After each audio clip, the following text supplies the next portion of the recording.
So this is a character from Little Beirut who probably doesn't exist anymore because I had to cut him out. I'm not really sure if he'll ever show back up. He was supposed to be Walter's uncle. And I invented him to solve a minor, not really a plot hole, but just kind of explain an inconsistency. Because in the original narrative, before it became what it was, Walter had moved from the East Coast to the West Coast and didn't really have a whole lot of family. And when I decided to make Little Beirut something that I published, what wound up happening was I didn't want to set it in a fake city because that was way more world building than I was really prepared to do. And I didn't want to set it in a city that I've never been to. I wanted to set it somewhere I am familiar with so that the city could have a real character to it. So that meant that I had to move Walter's TV show to Portland, which doesn't make a whole lot of sense. It still doesn't make a whole lot of sense, but I decided that this character, Junsu, his existence actually caused more problems than it solved in the end.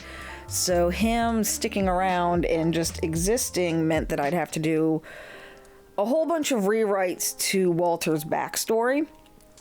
And another problem that it had was that it completely changed the relationship dynamic between Walter and Nicola and Billy. There was a very particular reason why their relationship became extremely unhealthy and codependent like it did.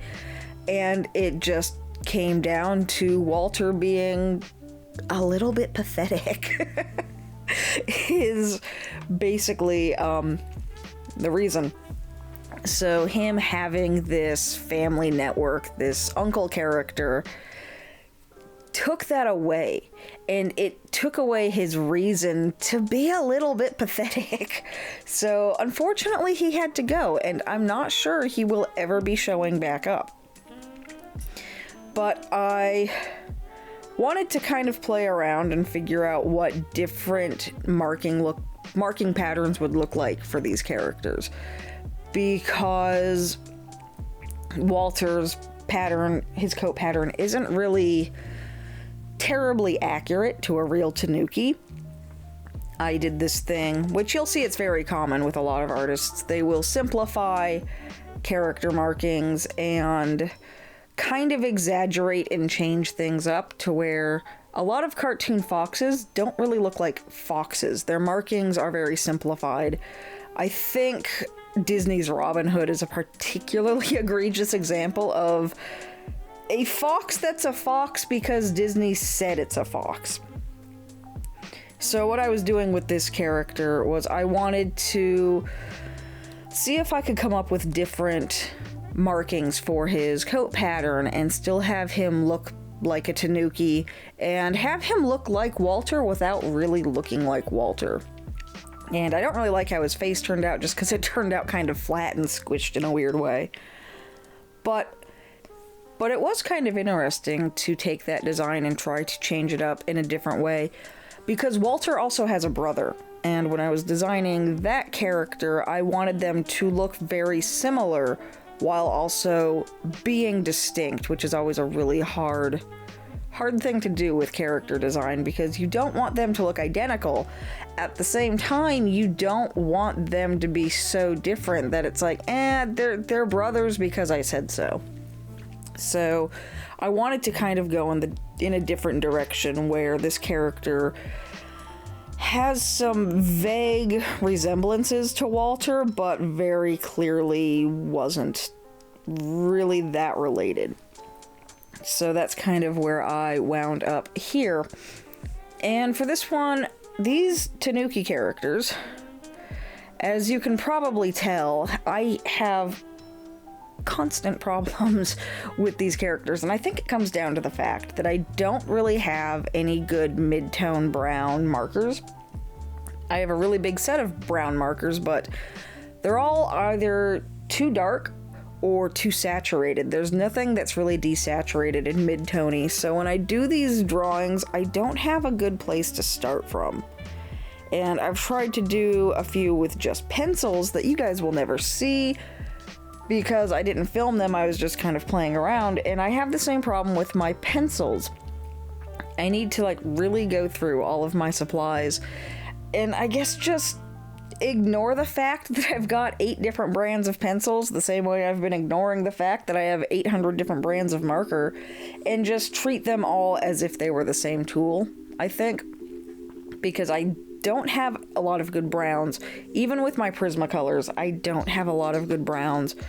And earlier this week, I actually went through and went on to Dick Blick and bought like $60 worth of Copic markers, which is only like 10 markers. I spent so much money on a very tiny amount of marker. It's why I never got into Copic markers.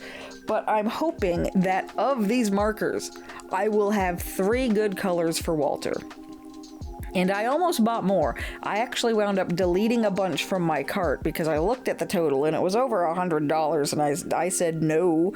60 even was a little bit more than I wanted to spend, but it's really hard to tell what I'm doing and what colors I'm getting when I'm just looking at what is available on a computer screen. So basically, these brown characters, these characters with a lot of brown and tans, are incredibly difficult because I'm going to do the thing where I am blaming my tools because these are the characters that consistently don't turn out. I don't like to blame my tools. I've always been a very big proponent of you can use anything as a tool.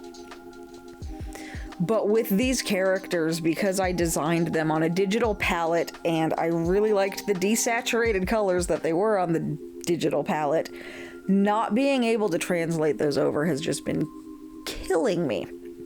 It's been awful. So hopefully with these new markers that I will be getting, I will at least have a good base that I can build up from. And I think I want to take a look at all of my other pencils. And I don't know. Right now I've got all of my Prismacolors just in this big bin. I don't know if I want to mix all of my regular pencils together, if I want to create like palette packs for my pencils. I don't know. I kind of did that with my watercolors and I regret it because there's no going back from what I did to my watercolors. So I don't know if I want to do that to my pencils as well.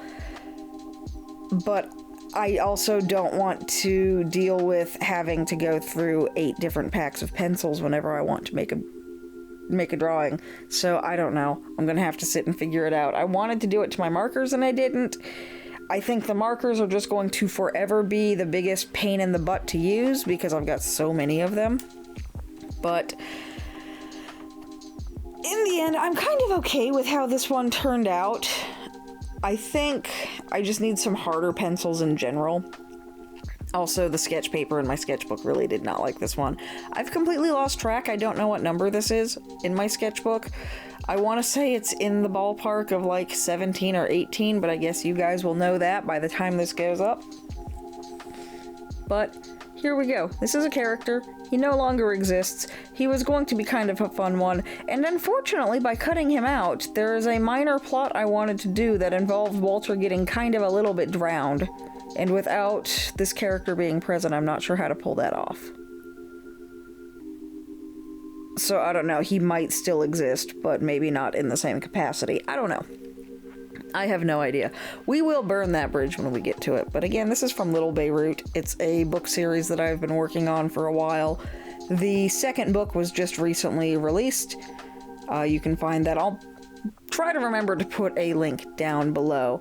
And you can check that out over on Patreon. You can also join here as a channel member to get some behind-the-scenes look at other projects that might involve these characters. But thank you so much for watching. Thank you for liking, commenting, subscribing, all that fun stuff. and I will see you next time. Bye!